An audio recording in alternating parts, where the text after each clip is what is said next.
Chapter 11.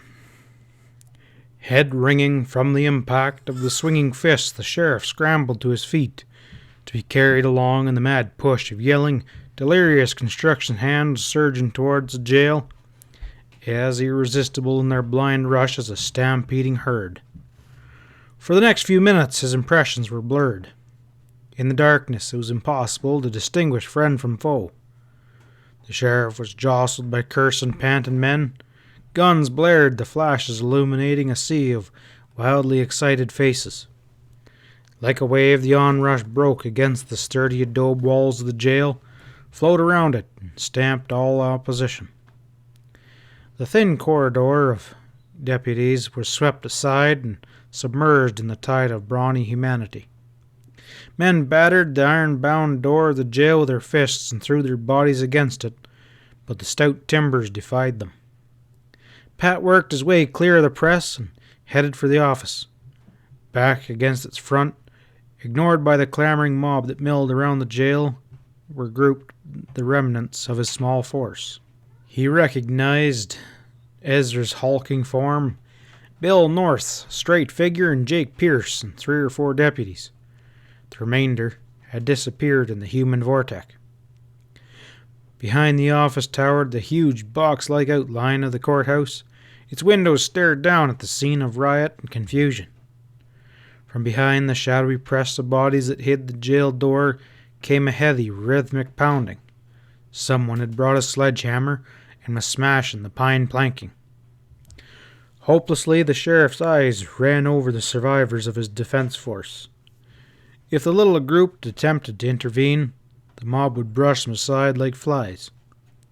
Yet, if the swarm of rioters were not checkmated, the jail door would cave in before many minutes had passed.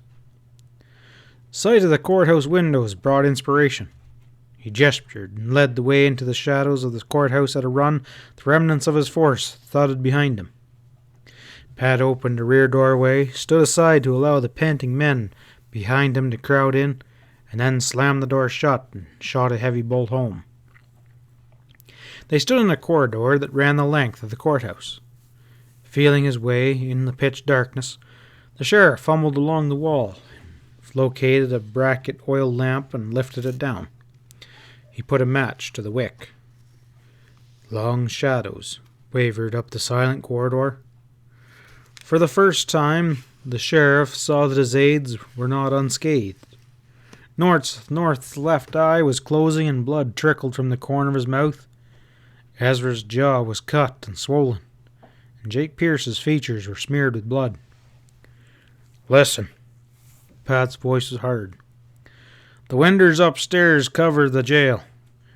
We can blast the varmints from up there, and they can't get back at us unless they smoke us out. So let's get to work." Headed by the sheriff toting the lamp, the file of men clattered up the bare wooden stairway.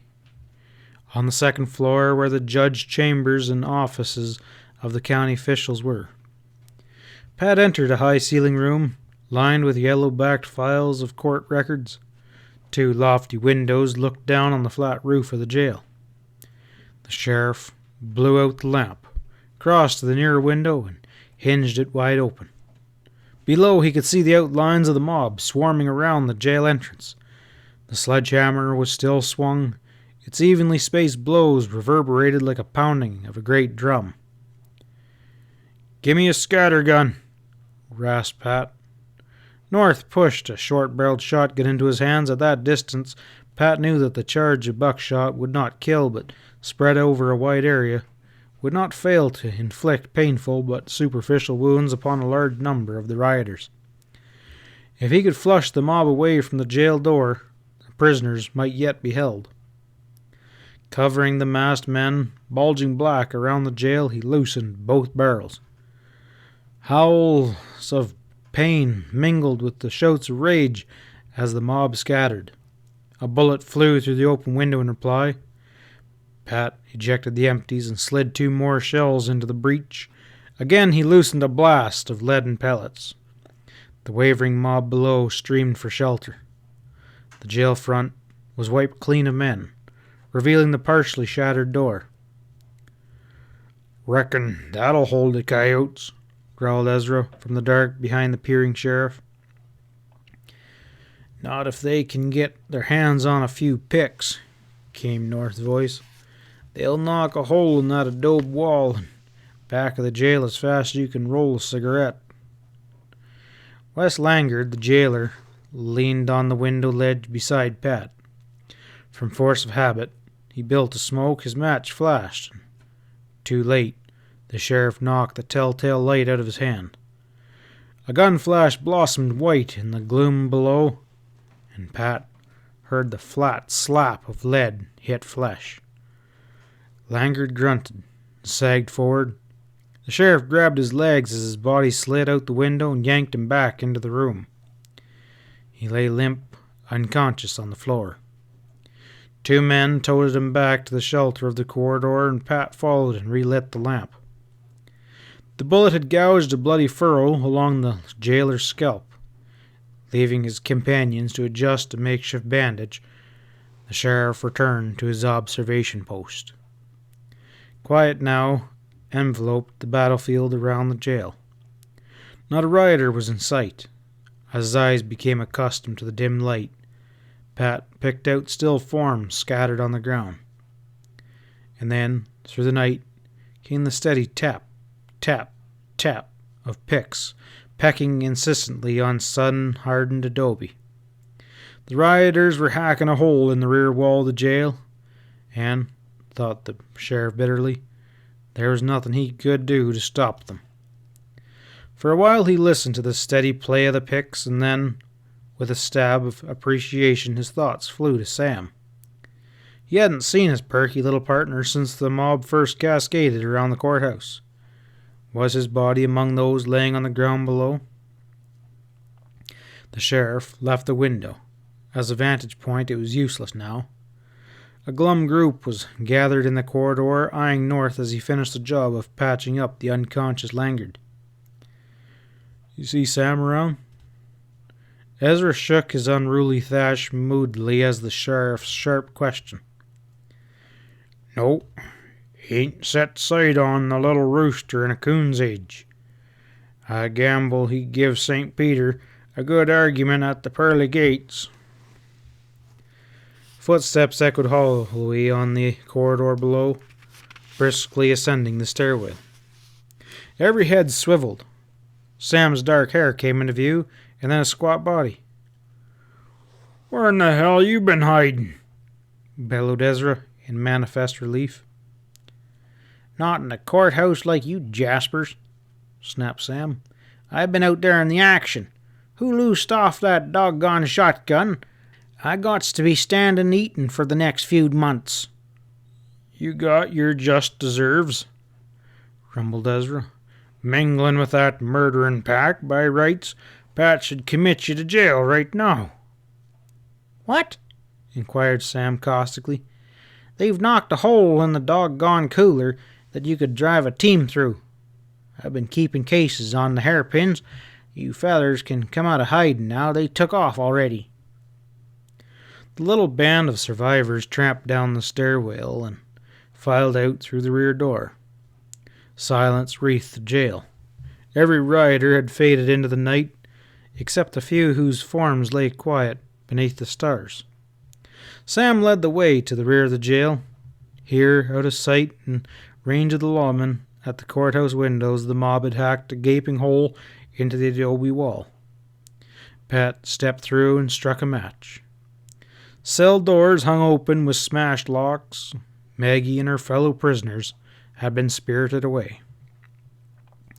Pat set his men to gathering up the dead. 2 deputies and 5 laborers were laid side by side outside the office. Other deputies were unaccounted for, but the sheriff figured they had either mingled with the mob and slipped away to their homes, or had headed for Dr. Trimble's bungalow to be patched up.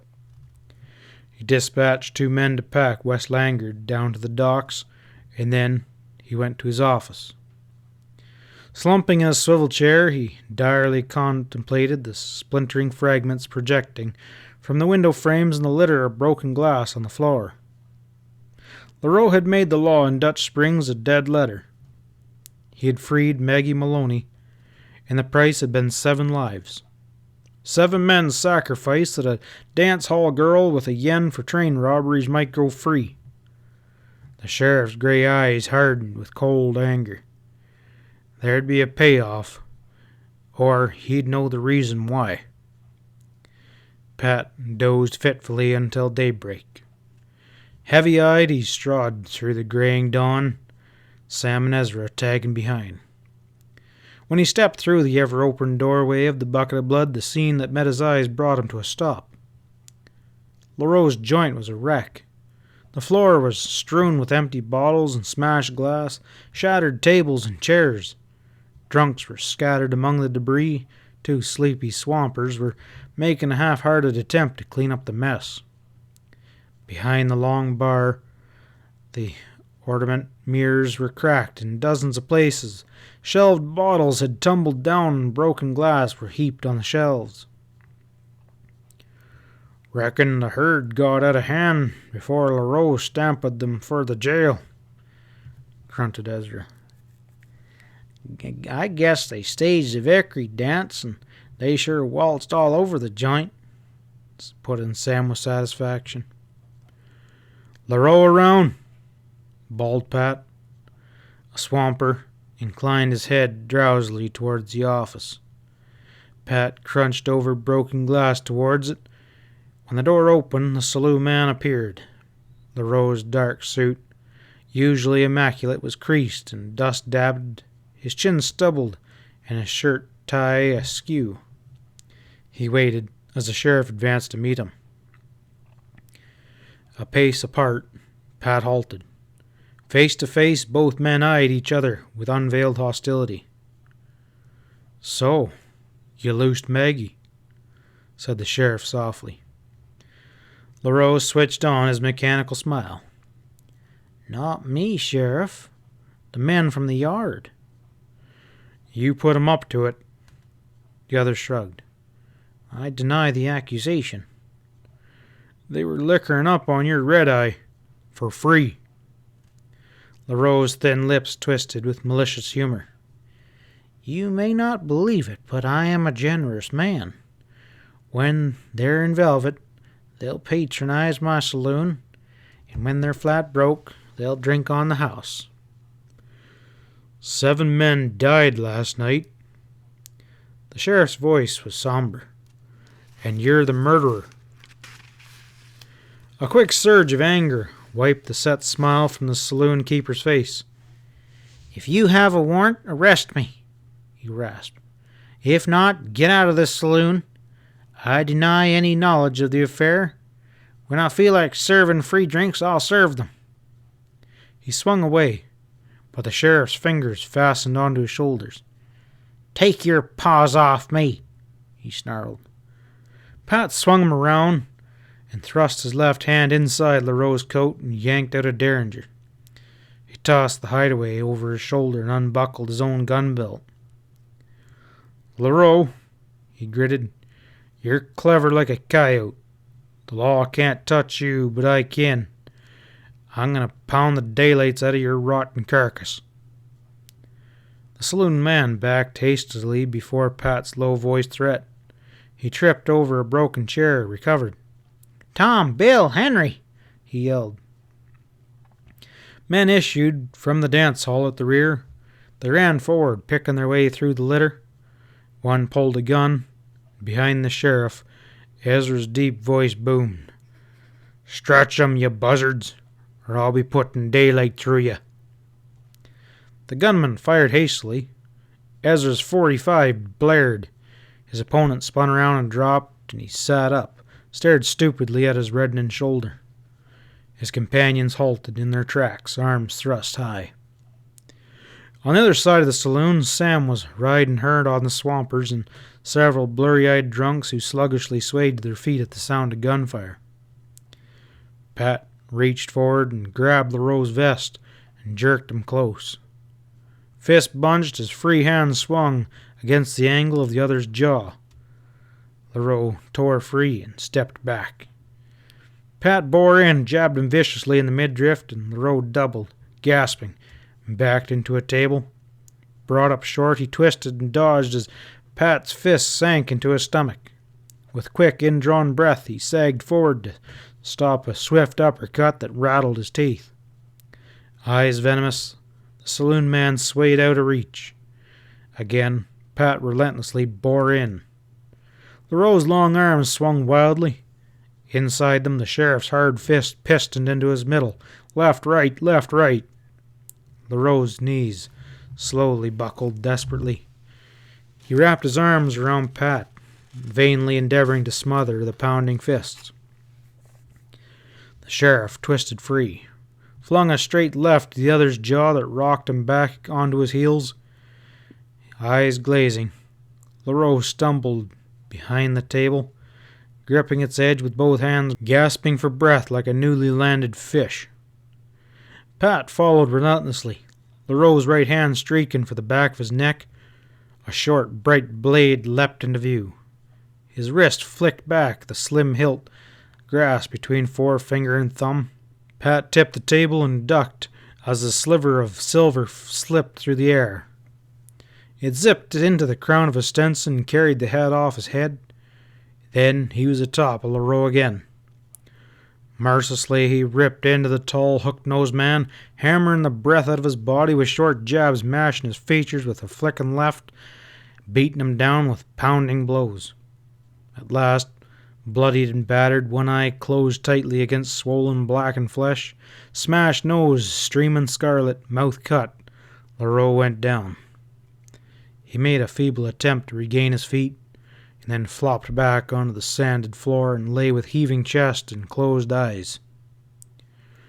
Breathing hard, red and fist clenching, the sheriff stood above him.